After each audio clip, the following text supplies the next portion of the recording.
menganjurkan kepada Bapak Ibu sekalian apabila berkenan untuk memperbanyak dan sering membaca doa yang saya baca pada bagian akhir muqaddimah tadi, yaitu bila dibaca sendiri-sendiri, Rabbighfirli warhamni wa tub alayya. Singkat sekali, Rabbighfirli warhamni wa tub alayya. Itu doa diajarkan di dalam Al-Quran, dan doa yang betul-betul syamil dan kamil, lengkap dan mencakup seluruh aspek, yaitu maghfirah, rahmat, dan taubat. Rabbighfirli warhamni wa tub alayya. Kalau ada yang bertanya mau dibaca berapa, silahkan dibaca sebanyak-banyaknya. Tapi kalau mau didawamkan sebagai bagian dari doa rutin, paling tidak setelah sholat kita baca itu 100 kali. Rabbighfirli warhamni wa tub alayya. Setelah itu silahkan mau berdoa dengan doa yang lain. Bapak Ibu sekalian, sebelum kita lanjutkan untuk kajian tafsir, saya ingin sampaikan bahwa dalam kurang lebih 1-2 minggu ini kita banyak sekali kehilangan ulama-ulama besar di Indonesia ini. Dipanggil kembali oleh Allah Subhanahu wa taala, ya. Seminggu yang lalu kira-kira Said Muhammad Al-Attas itu yang banyak menganjurkan kita untuk membaca doa tadi, dan beliau punya murid di Jakarta yang luar biasa banyaknya, sekaligus salah satu pengasuh majelis taklim di Al-Hawi maupun di majelis Rasulullah SAW, itu dipanggil kembali oleh Allah Subhanahu wa taala. Kemudian 3 atau 4 hari yang lalu juga kita kehilangan ulama muda yang kiprahnya di pendidikan agama luar biasa, yaitu Said Naufal bin Abdullah Al-Kaf dari Sukabumi. Beliau punya pondok besar dan sangat bagus pondoknya. Beliau masih muda, dipanggil kembali oleh Allah Subhanahu wa taala. Dan kemarin sore kita di Semarang juga kehilangan ulama besar di kota ini, yaitu Syekhuna Bapak Kiai Haji Ahmad Nakib Nur, yang telah dipanggil kembali oleh Allah Subhanahu wa taala. Beliau wafat kemarin sore, dan insyaallah hari ini jenazahnya akan disalatkan dan dimakamkan di kompleks Masjid Besar Kauman Semarang. Beliau ini ulama besar, murid dari Kiai Haji Abdullah Umar, bagian dari orang-orang yang disebut dengan Ahlul Quran. Ya, saya masih teringat ijazah dari Kiai Abdullah Umar itu diantaranya adalah apabila kita melihat badai atau musibah yang besar, kita dianjurkan untuk membaca surat Inna Anzalna. Kemudian kita disuruh berzikir dengan wasilah Asmaullah, Ya Hayyu Ya Qayyum, Ya Hayyu Ya Qayyum, Ya Hayyu Ya Qayyum. Itu beliau memberikan perintah pada murid-muridnya dulu, di antara untuk itu. Nah, Bapak Kiai Haji Ahmad Nakib Nur ini, beliau adalah salah seorang muridnya yang kita tahu dalam usia yang sudah sepuh seperti itu, beliau selama bulan Ramadan 25 hari itu mengasuh pengajian tafsir Al-Quran dari mulai ba'da zuhur sampai asar, bertahun-tahun. Dan jamaahnya luar biasa, dari sekitar Semarang, ya, Demak, Kudus, Kendal dan sebagainya, di samping dari Semarang sendiri itu memadati, memenuhi Masjid Besar Kauman Semarang kalau bulan Ramadan ini. Beliau sakit beberapa lama, sempat dirawat di rumah sakit, dan kemarin sore beliau wafat. Insya Allah hari ini sudah kami terima untuk rencana pemakaman. Itu insya Allah dari rumah duka di Kauman akan dibawa ke masjid itu jam 11.30. Kemudian setelah sholat duhur akan dilaksanakan sholat jenazah secara bergantian, karena diperkirakan yang akan mensolati itu banyak, sehingga dilaksanakan sholat jenazah secara bergantian mulai ba'da duhur, ya, yaitu tepatnya kira-kira jam 12.00 sampai dengan 13.30 sholat berjamaah, sholat jenazah secara bergantian. Kemudian setelah itu ada beberapa sambutan dari wali kota, kemudian takmir masjid juga dari ketua Majelis Ulama Jawa Tengah, dan kemudian setelah itu akan dilaksanakan untuk pemakaman, yaitu di sebelah Serambi Utara Masjid Agung. Ya, beliau ini termasuk yang pertama yang diberikan tempat untuk dimakamkan di situ, karena memang beliau imam besar di masjid itu. Ya, tentu ini bukan untuk nantinya orang menjadi lebih sering datang ke makamnya daripada ke masjid, tidak seperti itu tentu, tapi ini bentuk penghormatan kepada beliau sekaligus untuk mendekatkan orang-orang yang mencintai beliau dengan masjid.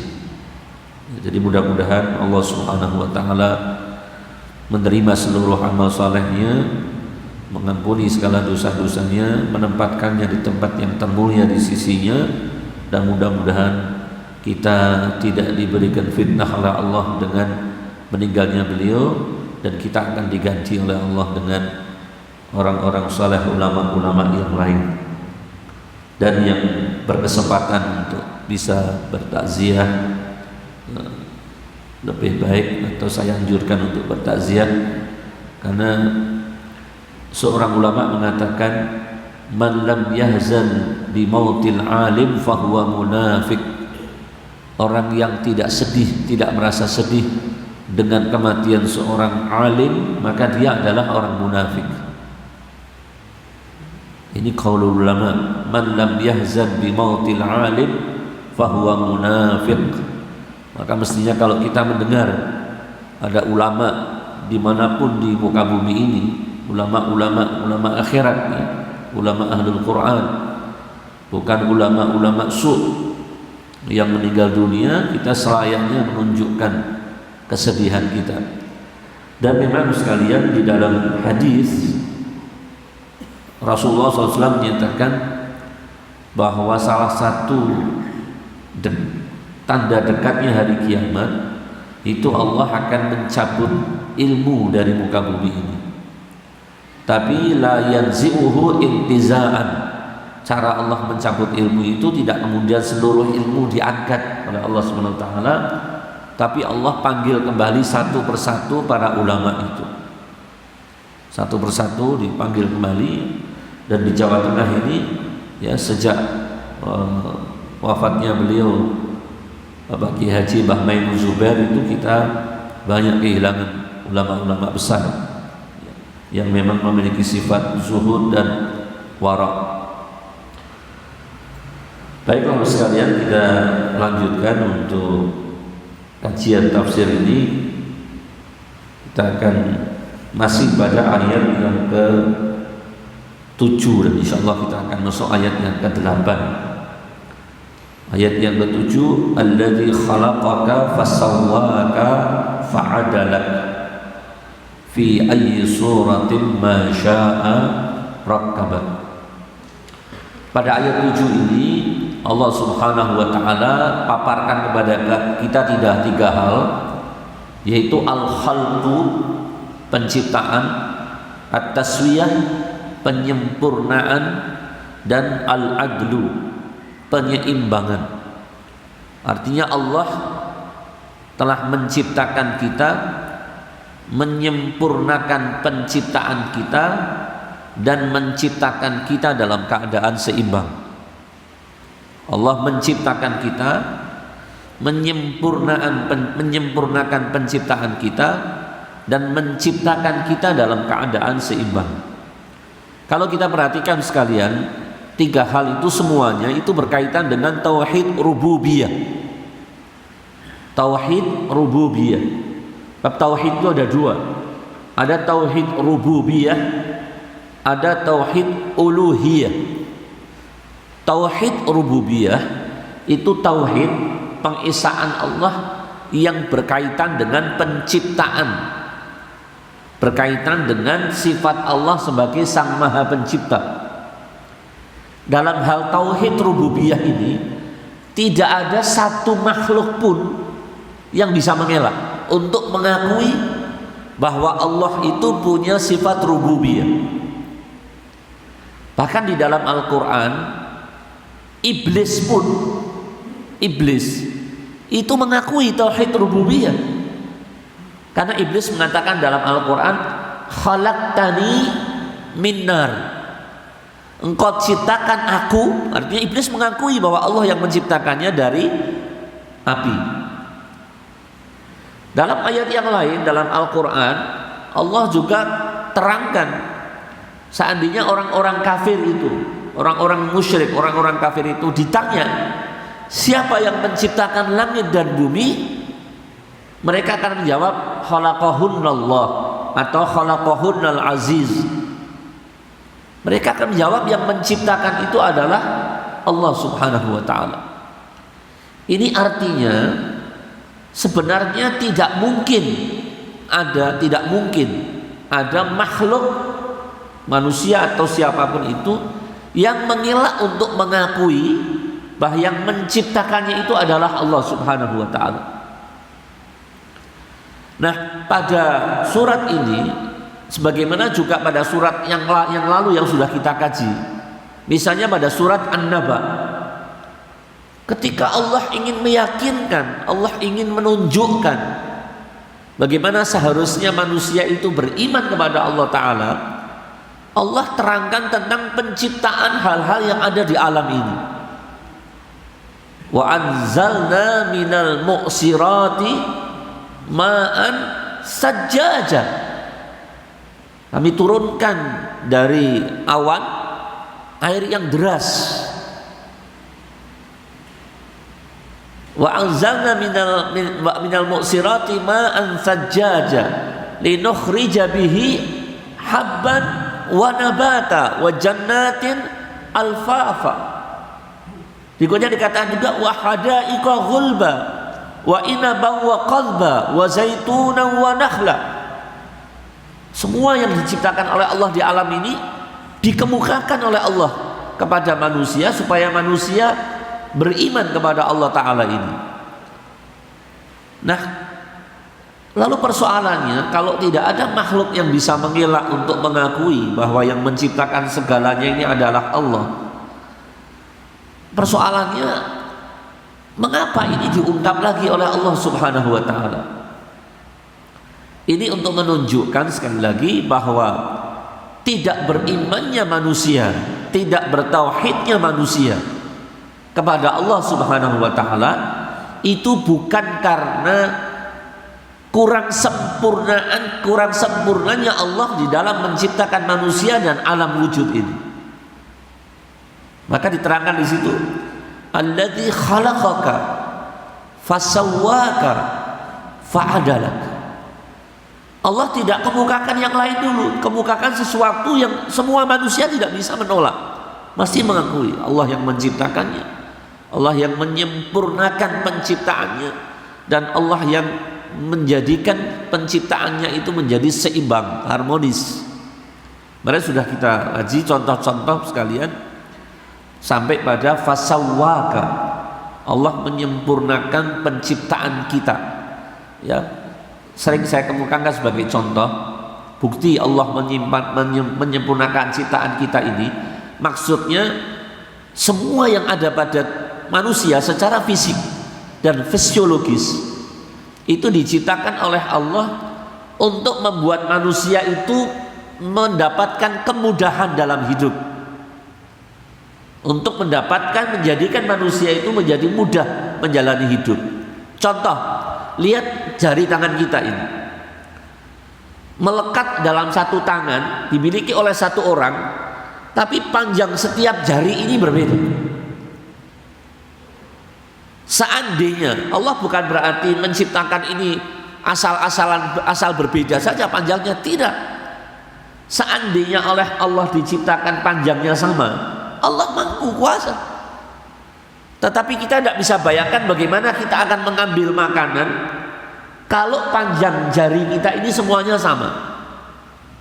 Kita juga tidak bisa bayangkan bagaimana kita akan mengalami kesulitan untuk memegang gelas ketika panjang jari kita ini sama.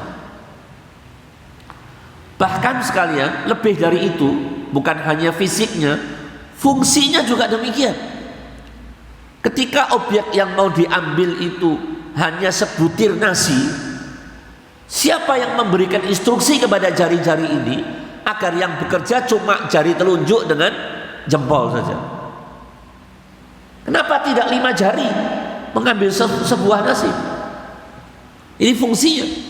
Bukan hanya bentuknya yang disempurnakan oleh Allah, tapi fungsinya diatur sedemikian rupa dengan sistem yang sangat rapi, yang sangat teratur, yang mungkin kadang-kadang karena begitu rapinya, teraturnya dan cepatnya fungsi ini bergerak, kadang-kadang kita tidak menyadari.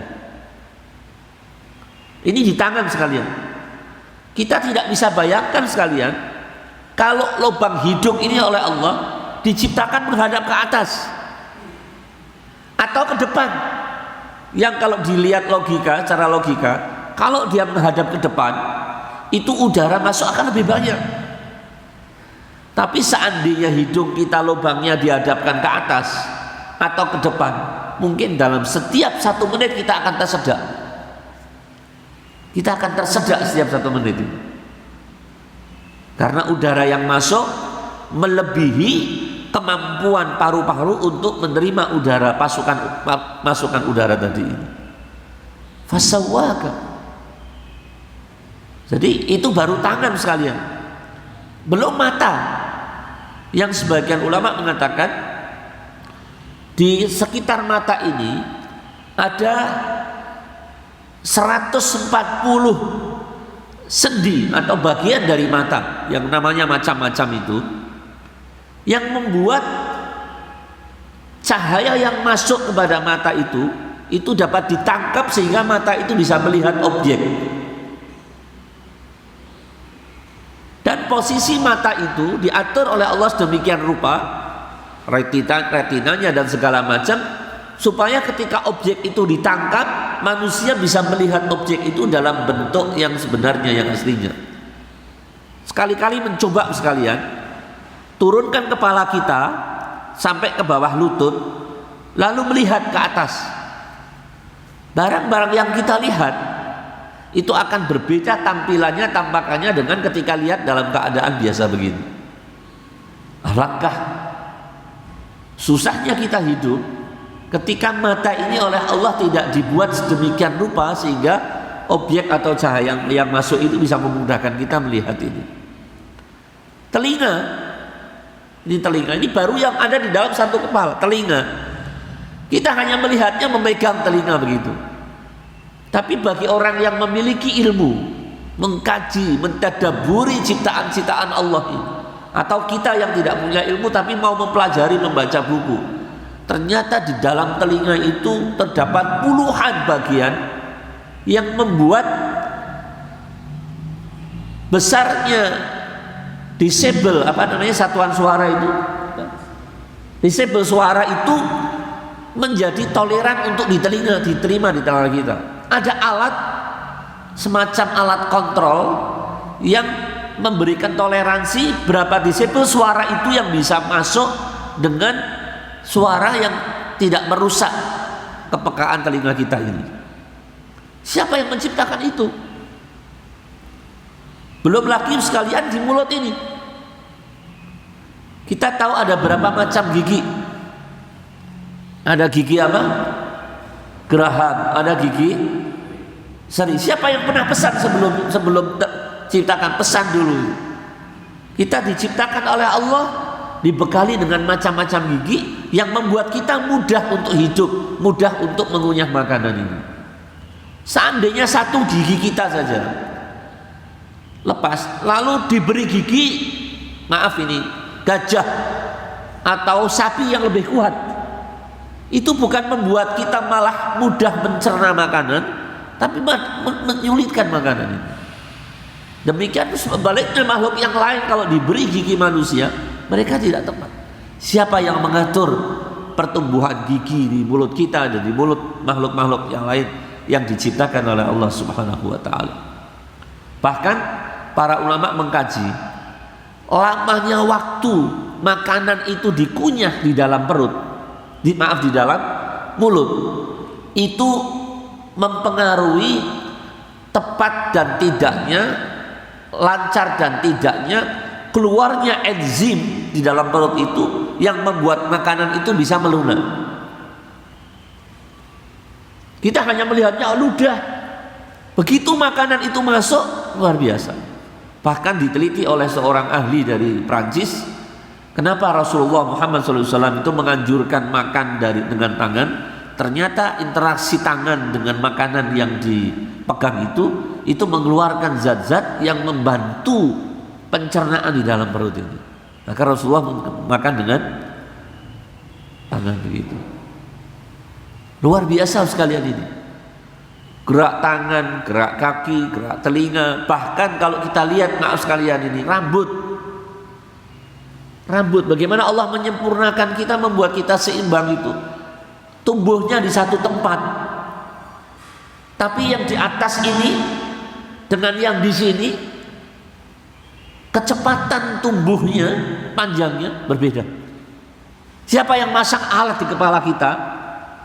Siapa yang mengatur sehingga rambut kumis itu lebih lambat tumbuhnya dibanding rambut kepala? Bahkan ada orang yang rambut kepalanya sudah tidak bisa tumbuh, tapi kumisnya masih tumbuh, padahal biasanya rambut kepala tumbuhnya lebih cepat. Siapa yang memasang alat kontrolnya?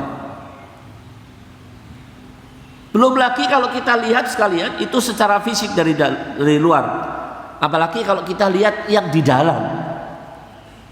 Allahu Akbar. Nabi mengatakan di dalam hadis itu, ala fil jasadi mudghah, idza salahat salahal jasadu kulluhu wa idza fasadat fasadal jasadu kulluhu. Para ahli jasmani, orang-orang yang mengamati manusia secara fisik, mengatakan al-qalbu itu jantung. Al-qalbu itu jantung. Meskipun menurut hadis itu al-qalbu itu adalah hati, tapi mereka mengatakan bukan hanya hati maknanya, juga jantung. Karena apa? Karena Nabi ketika mengatakan idza salahal jasadu, idza salahat salahal jasadu kulluhu. Jantung ini itu sangat berperan di dalam memompa darah, dan kita tahu manusia itu sehat atau sakit sangat ditentukan oleh darah ini sekalian ini. Ada sekarang ini stroke, apalagi gula darah, kemudian asam urat, itu semuanya berkaitan dengan darah. Lebih itu lagi sekalian, darah ini tingkat kekentalannya itu harus sesuai dengan standar yang ditetapkan oleh Allah Ta'ala untuk darah itu bisa mengedarkan sari-sari makanan ke seluruh tubuh. Kalau terlalu kental akan terjadi penyumbatan, penggumpalan dan penyumbatan. Wa fi anfusikum afala tubsirun, kata Al-Quran. Apa yang ada pada dirimu tidakkah engkau cermati, tidakkah engkau perhatikan ini? Jadi Nabi SAW kalau bangun tidur, Nabi itu tidak langsung bangkit, menapakkan kakinya di lantai ini, duduk. Setelah baca doa bangun tidur, Nabi itu membaca surat Ali Imran. Inna fi khalqis samawati wal ardi wa ikhtilafil laili wan nahari la ayatin liulil albab alladzina yadhkuruna Allaha qiyaman wa qu'udan wa ala junubihim wa wa yatafakkaruna fi khalqis samawati wal ard rabbana ma khalaqta hadza batilan subhanaka faqina adzabannar. Terus dibaca terus sampai Rabbana yang kelima itu. Surat Ali Imran ini. Mengapa Nabi baca demikian? Karena Nabi baru bangun tidur saja sudah melihat dahsyatnya, besarnya kekuasaan Allah Subhanahu wa taala pada diri kita ini. Jadi sekali lagi fasawwaka itu harusnya membuat kita menjadi takut kepada Allah dan taat. Khalaqaka fasawwaka, Allah menciptakan kita dan kemudian Allah menyempurnakan kita. Fa'adalak itu membuat seimbang. Kulit kita ini sekalian, seandainya oleh Allah dibuat seperti zebra, separuh hitam, separuh putih, bayangkan kalian. Manusia tidak menjadi ahsani takwim, tapi oleh Allah dibuat seimbang. Ukuran kepala dengan badan. Kalau ada orang punya penyakit hidrosefalus, itu kepalanya membesar. Bagaimana tampilannya? Allah ciptakan kita dalam bentuk ukuran kepala yang lengkap, sempurna dan seimbang dengan tubuh kita ini.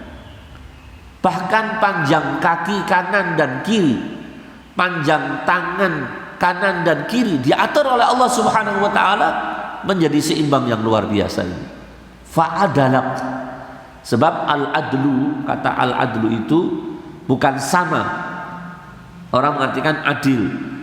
Al-adlu itu dalam agama artinya seimbang, atau bahasa canggihnya sekarang ini proporsional.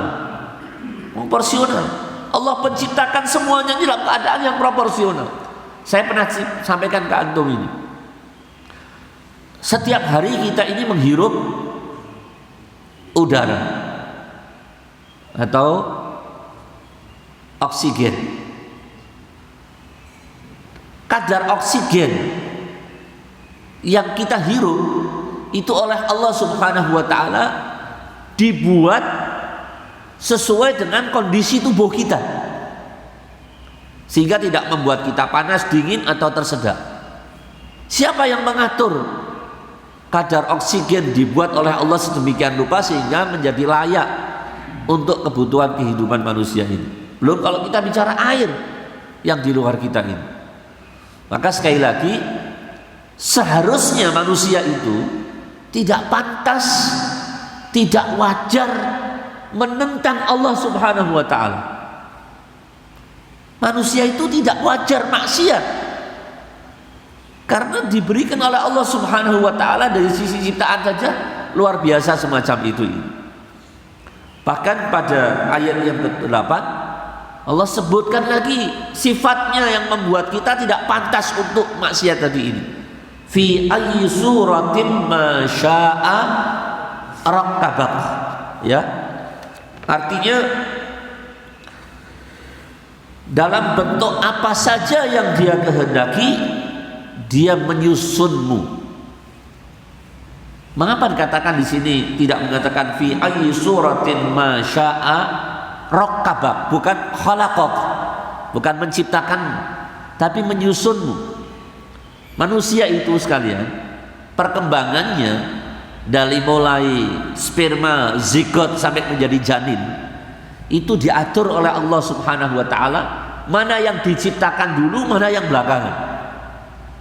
Ini orang dokter yang tahu, ahli kandungan, dia akan tahu, kebidanan dia akan tahu. Kenapa Allah tidak menciptakan misalnya, maaf ini, sebelum segala sesuatunya telinga yang dianggap penting ini. Urutan apa yang diciptakan oleh Allah dulu di dalam rahim seorang ibu itu diatur demikian rupa oleh Allah Subhanahu wa taala sesuai dengan kehendaknya. Tidak seperti orang yang mau merakit mobil, dia akan membeli bagian dari mobil itu tergantung dari dana yang dia miliki.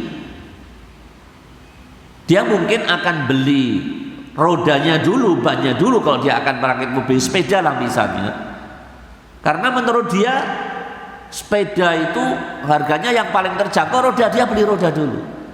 Tapi kalau ini kehendak Allah Subhanahu wa taala, penciptaannya di dalam rahim seorang ibu itu diatur urutannya demikian rupa supaya manusia nanti perkembangan janinnya dari mulai 0 sampai 9 bulan itu menjadi mudah untuk lahir.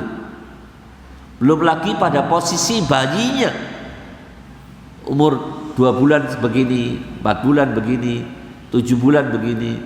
Kalau 7 bulan posisi bayi itu belum layak untuk lahir, biasanya seorang dokter atau ahli kebidanan dia akan memberikan terapi khusus, apakah pijat dan sebagainya, supaya posisi bayi itu segera pada posisi yang layak untuk lahir.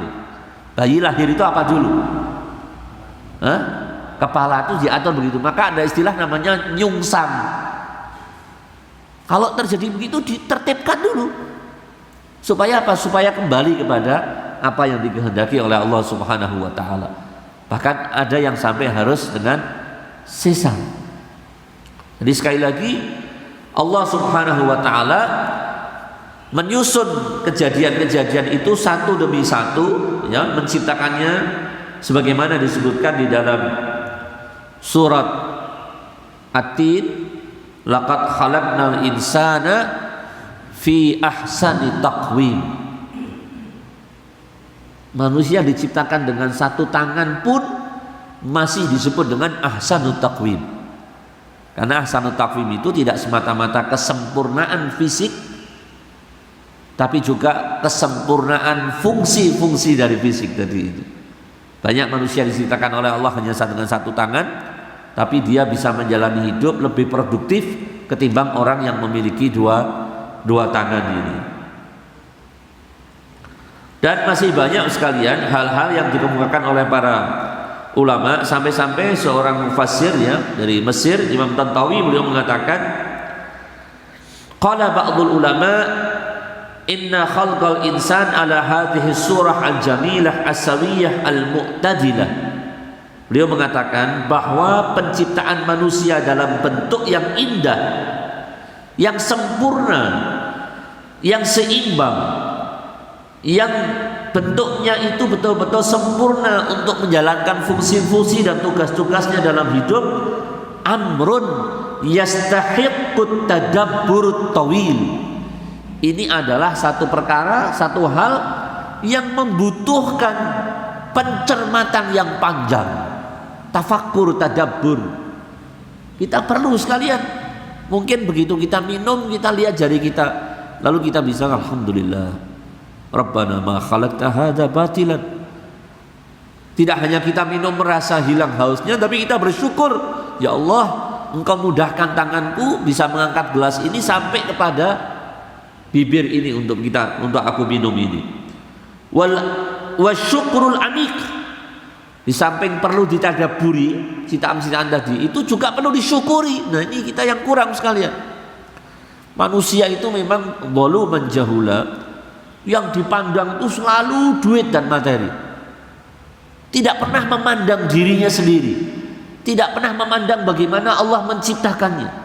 Sehingga syukurnya, ucapan alhamdulillah itu hanya keluar dari mulut kalau dia mendapatkan kesenangan material. Tapi setiap hari yang dia terima, yang sebenarnya jauh lebih tinggi dari nilai-nilai materi tadi, dia tidak sadari. Ini antum sekalian, pagi begini bisa datang ke masjid jam 4, mungkin setengah 5, jam 4:15 sebelum fajar. Itu nikmat luar biasa. Sekali-sekali bertemulah dengan orang yang tidak pernah menjalankan ini, tapi dia kepingin sekali, itu tidak pernah bisa. Gagal terus. Antum dikasih keringanan oleh Allah, mudah bangun, mudah datang. Ada orang yang kepingin cerita, saya sulit Ustaz, alangkah sulitnya. Bagi dia bangun pagi itu, sholat subuh berjamaah, itu lebih sulit daripada dia menyelesaikan persoalan yang lebih sulit. Kenapa kita tidak merasa bersyukur ketika diberi kemudahan seperti itu? Maka membutuhkan kita untuk syukur. Wal adabul jam li rabbihil karim, dan juga ini menuntut kita untuk memiliki adab dan akhlak-akhlak yang baik kepada Allah Subhanahu wa taala. Yang dimaksud di sini adalah imtithalul awamir dan istinabun nawahi. Adab itu adalah yang diperintahkan dijalankan, yang dilarang ditinggalkan. Itu adab kita kepada Allah taala. Jangan mengatakan kita bersyukur, menyadari besarnya ciptaan Allah taala, tapi melanggar terus ya. Manusia di zaman sekarang ini luar biasa. Kemudian wa hunaka mu'allafat kamilah fi wasfi kamalit taqwin al-insan al-adwi. Ya, banyak sekali para penulis ya, para pemerhati, para ahli, para pakar yang telah menyusun tulisan-tulisan dan buku-buku yang mengungkap tentang rahasia-rahasia ciptaan Allah ini, termasuk diri kita ini. Maka sebaiknya kita ini juga punya kegemaran untuk membaca sekalian. Ilmu itu penting. Bukan hanya dalam arti kita mempelajari ilmu agama, semua ada kaitannya dengan agama. Ya. Kita belajar kedokteran, kita belajar kimia, kita belajar misalnya antropologi, itu dalam rangka kita mengeksplor, mengungkap besarnya nikmat Allah Subhanahu wa taala yang ada pada diri kita ini. Kalau seorang mukmin begitu sekalian. Ya. Dia melakukan itu untuk mengeksplorasi ini. Kakamali takwinil jasadi wal adli. Manusia ini kesempurnaannya mencakup kesempurnaan secara jasad. Kemudian wal adli, ya, adl itu bagian-bagian yang melekat dengan tulang dan daging, wa ihkamuhu, dan kekokohannya. Manusia ini makhluk yang kokoh. Wal hadmi, kemampuan alat-alat pencernaannya. Itu di sana banyak rahasia itu. Wad damawi, di dalam darah. Kemudian wal adhami, dalam tulang-tulang kita. Luar biasa sekalian ini. Ya, saya contoh saja. Saya itu mengalami patah tulang. Ya, kira-kira 2015 kalau saya tidak salah, sepeda motor ditabrak itu, sehingga ini tidak bisa lurus tangan saya ini, karena patah. Sehingga waktu kejadian itu, dan ini pertolongan Allah, saya mengalami kejadian itu 4 hari sebelum berangkat umroh. Kejadiannya di perempatan Telogosari itu, tabrak oleh orang yang melanggar lampu lalu lintas dengan sangat keras. Sampai saya bergeser hampir 10 meter, motor saya itu disabrak dari samping, ya. Tapi ya, namanya manusia kadang-kadang khilaf, mau dimasa oleh orang di Logosari itu karena melihat saya, tangan saya itu kalau ini saya lepas, saya pegangi, dia masuk, sehingga harus saya pegangi begini terus supaya tidak masuk ininya, karena ininya patah. Saya masih sadar itu, saya mau mengangkat motor sendiri tidak kuat, hanya saya panggil orang yang nabrak saya, tolong saya dibantu angkat motor saya. Itu orang-orang datang mau menghajar, saya katakan jangan, yang sakit satu saja, jangan ditambah orang yang sakit. Udah. Hanya saya minta diantarkan di tukang pijat malam itu, tapi tidak bisa mengatasi, hanya dikasih papan saja, diikat, ya. Baru besok subuhnya saya dibantu oleh saudara yang ikut kajian itu, pagi-pagi subuh dengar datang ke rumah saya dibawa rambut ini. Dan ternyata sekalian ditangani oleh seorang itu selama hampir 6 bulan. Tapi tadi kemarin katakan, bagaimana ciptaan Allah itu ternyata ini harusnya mengembalikannya itu pada posisi yang benar. Tapi selama 6 bulan itu tidak dikembalikan pada posisi yang benar. Sehingga setelah 6 bulan saya berobat ke yang lain, orang lain yang menguasai ini mengatakan itu harus dipatahkan lagi. Bayangkan, sudah 6 bulan begitu, posisinya masih sakit, tiba-tiba harus dipatahkan lagi. Saya tanya, cara mematahkannya bagaimana? Kalimat saya belum habis, itu tangan saya sudah dipuntir begini, sehingga saya bisa naik dari tempat tidur itu mungkin kira-kira hampir setengah meter, saking sakitnya. Tapi dalam hitungan detik saja. Subhanallah, orang tadi karena sudah memahami lewat rongsan segala macam, itu dengan dipuntir begini, begitu lalu tangan saya dipegangi, disuruh bergerak, itu normal sekalian. Saya kagum pada dia, saya katakan Allah yarham, orangnya sudah meninggal. bagus ini ilmu yang saya katakan. Sebenarnya tidak ada yang luar biasa pada diri saya, tapi hanya saya melihat saja posisi sekarang setelah kecelakaan, dan saya melihat posisi tangan ketika orang normal. Saya harus membuatnya seperti Allah menciptakannya begitu, artinya posisinya baru bisa bergerak. Waktu itu saya datangnya dengan dibungkus. Saya nyetir mobil. Saya bilang, Pak, lah saya pulang ini nanti bisa nyetir enggak kok dibeginikan? Dia bilang, nanti setelah saya bungkus kamu boxen dengan saya. Apa? Diminta untuk latihan. Subhanallah, benar. Lipas sama dia, bergerak bebas. Dalam waktu 2 bulan, meskipun tidak sempurna karena sudah kesalahan dari awal ini, itu bisa. Dia katakan, susunan yang diberikan oleh Allah Subhanahu wa taala dalam persendian ini, dalam tulang ini, kalau ada yang nyelisip 0, sekian senti saja, fungsinya berubah. 0, sekian senti. Ini kan kita bisa begini. Seandainya ini posisi sendi ini, ada yang nyelisip berubah 0, sekian senti saja, bukan 1 senti. Itu fungsinya berubah dan Anda akan merasakan sakit luar biasa. Saya ditunjukkan di alat rongsennya itu. Bayangkan sekalian ini. Maka ulama mengatakan tulang-tulang kita juga begitu. Lalu tanafus, pernafasan kita, itu ada sesuatu yang luar biasa dari Allah Subhanahu wa taala. Kemudian yang lebih lagi wat tanasul, sistem apa? Anak beranak itu apa namanya? Berketurunan itu apa bahasanya? Reproduksi. Sistem reproduksi kita luar biasa sekalian. Ada seorang dokter dari Karyadi sudah meninggal, Allahyarham. Dulu saya sering ikuti kajiannya di masjid di Karyadi itu. Beliau menguraikan ayat khuliqa mim ma'in dafiq.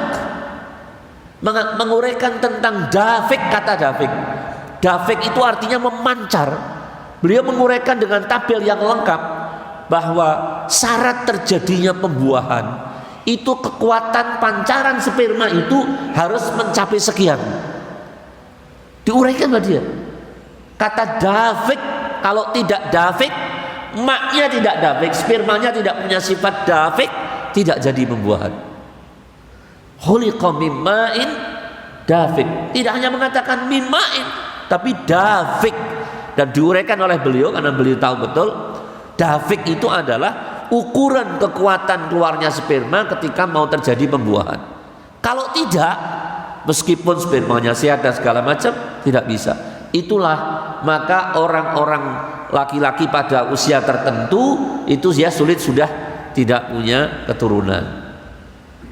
Karena dafiqnya itu sudah tidak memenuhi standar yang ditetapkan Allah. Jadi sistem reproduksi kita luar biasa. Kemudian juga wal asabi, ego. Ego itu buruk apa baik? Ego itu baik. Yang buruk itu apa? Egois. Ego itu ciptaan Allah Ta'ala. Kalau kita tidak diberi ego oleh Allah, kita tidak punya kemampuan untuk defense, membela diri. Kalau mau tahu kekurangannya para pakar dalam psikologi segala macam, bandingkan antum membaca buku psikologi komunikasi dengan membaca buku tafsirnya Dr. Gresham misalnya, yang sama-sama membahas tentang ego. Para pakar psikologi mengatakan rusaknya manusia itu karena ego. Al-Quran tidak mengatakan begitu. Yang merusak itu ananiyah, merusak, egois. Itu merusak. Yang itu diciptakan oleh Allah di dalam tubuh kita, dalam diri kita, kecenderungan psikologis ini sejak kita anak-anak. Coba lihat, anak-anak itu kalau diberikan mainan baru oleh orang tuanya, ada orang lain mendekat, dia akan apa? Mendekat mainannya. Weku. Nanti kalau dia kalah adu baik, dia akan lapor kepada orang tuanya untuk minta itu. Kenapa itu muncul? Itu pada semua anak, anaknya kiai, anaknya siapapun ada seperti itu. Tapi ego ini setelah mendapatkan 5 petunjuk dari Allah Ta'ala, akal, agama, sampai nanti petunjuk taufik, harus kemudian berjalan menurun sesuai dengan perkembangan penalarannya tadi. Jadi ego itu positif. Tidak ada yang diciptakan Allah yang negatif. Yang negatif egois. Semua mau dimiliki, semua mau diambil sendiri, itu tidak boleh. Tapi kalau ego diberikan oleh Allah Subhanahu wa taala, karena ini justru dibutuhkan untuk kita bisa defense, mengadakan perlawanan kepada sesuatu yang buruk pada kita ini. Sama dengan misalnya orang mengkaji tentang ghadab. Ini masalah kejiwaan tadi. Ghadab itu apa? Emosi. Emosi itu baik enggak? Baik. Yang tidak baik itu apa? Emosional. Sedikit-sedikit marah, enggak baik. Tapi kalau emosi, orang yang tidak punya emosi itu orang yang sudah mati perasaannya. Mati perasaannya. Dia tidak bisa tersinggung antara yang baik dan yang buruk. Dan sekarang umat Islam banyak yang begitu. Banyak yang emosi agamanya mati. Karena ketika dia melihat agamanya dilacurkan, agamanya dihina, dia diam. Tapi emosionalnya yang muncul ketika dirinya yang dihantam, dia bangkit ini. Dalam riwayat Nabi disifati begini: in udhiya ya'fu wa la yu'aqib. Nabi itu kalau diganggu pribadinya, ya'fu wa la yu'aqib, memaafkan dan tidak membalas. Wa in husima yasmut wa la yujawib. Kalau dimusuhi, Nabi diam, tidak jawab. Muhammad edan, Muhammad kentir. Kan orang kafir kan gitu. Cuma bahasanya bahasa Arab. Majnun, syair, sahir, dan macam-macam lah. Nabi yasmut wa la yujawib. Tetapi wa idza dhuyya haqqullahi lam yakum ahadun li ghadabihi. Kalau ada hak-hak Allah yang dinistakan, tidak ada seorang pun yang bisa mencegah marahnya. Ini seorang mukmin yang Nabi memberikan perungkapan pemisalan secara jelas seperti lebah. Pribadi mukmin itu harus seperti lebah. Al mu'minu kan nakhlah, idza akalat tayyibatan, wa ila wada'at tayyibatan ila akhirnya. Kata Nabi, seorang mukmin itu seperti lebah, tidak pernah mau hinggap dan makan kecuali pada bunga yang mengandung sari madu. Tidak mau lebah kok lalat seperti lalat, tidak mau. Sebaliknya wa idza wada'at, yang dikeluarkan, yang diproduksi apa?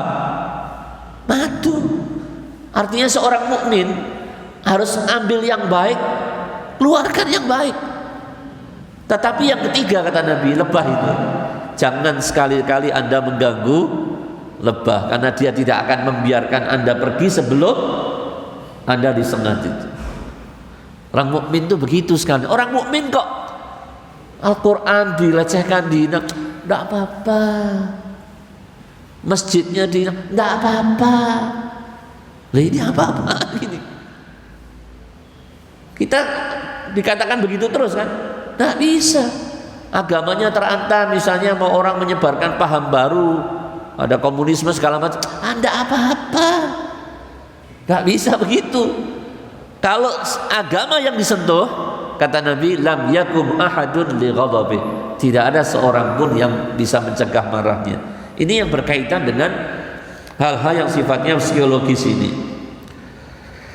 Wa inna juz'an min udhunil insan, kata Imam Tantawi, sesungguhnya satu bagian saja dari telinga manusia ini, yaitu al-udhunul wusta, telinga yang di tengah ini, bagian tengah itu, lahuwa silsilatun min nahwi arba'ati alafin juz'iyah. Telinga tengah kita itu terdiri dari 4.000 bagian. Diteliti itu 4.000 bagian. Nggak bisa bayangkan kita bagaimana. Bisa jadi setiap rambut yang tumbuh di tengah telinga kita itu berbeda dengan rambut yang lain yang ada di sini. Setiap lekukan berbeda dengan lekukan yang lain.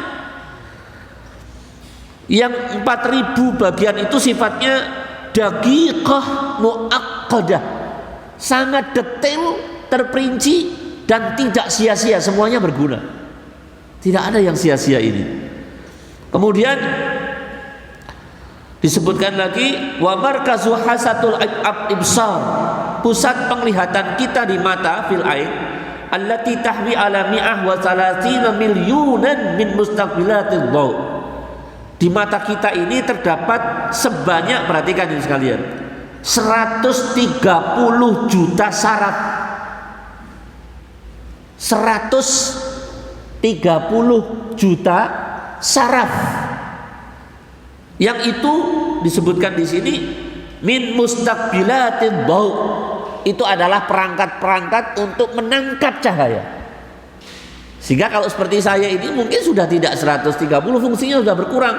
Sehingga kalau melihat kabur. Tapi ketika diciptakan oleh Allah, penglihatan yang normal itu ada di dalamnya 130.000 urat atau apa namanya itu yang menyebabkan cahaya itu bisa tertangkap dengan baik ini. Dan masih banyak yang lain sekalian ini. Kesimpulannya sampai di sini saja. Sebenarnya orang kafir, orang maksiat itu keterlaluan. Sampai di sini saja itu. Lalu nanti akan diungkap oleh Allah pada ayat berikutnya. Lalu apa yang menyebabkan manusia itu maksiat? Kalau sudah ngerti persoalannya seperti itu, nanti akan dijawab oleh Allah pada ayat berikutnya. Kalla bal tukadzibuna biddin. Pendustaan terhadap agama itu menjadi sebab utama manusia kafir. Jadi itu tidak bisa didustakan. Ciptaan manusia begini-begini tidak bisa didustakan. Manusia mendustakan agama, Al-Quran dan Sunnah itu dianggap sepi. Kalau sudah begitu ya memang jadinya seperti orang yang tidak mengenal dirinya sendiri dan tidak mengenal penciptanya. Na'udzubillah min dzalik ini. Mudah-mudahan kita termasuk orang-orang yang selalu mentafakuri ciptaan Allah Subhanahu wa taala, baik yang ada pada diri kita maupun di alam sekitar kita.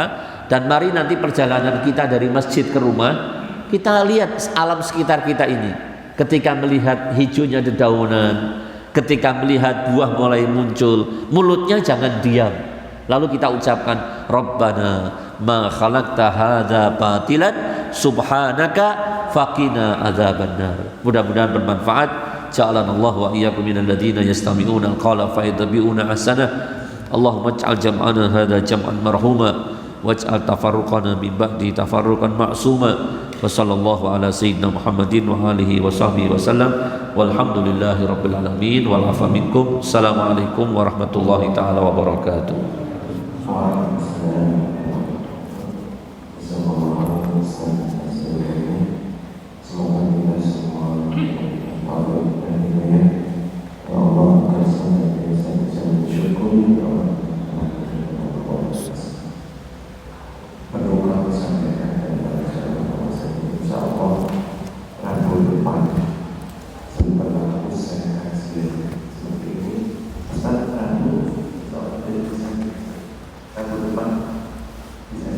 Insyaallah.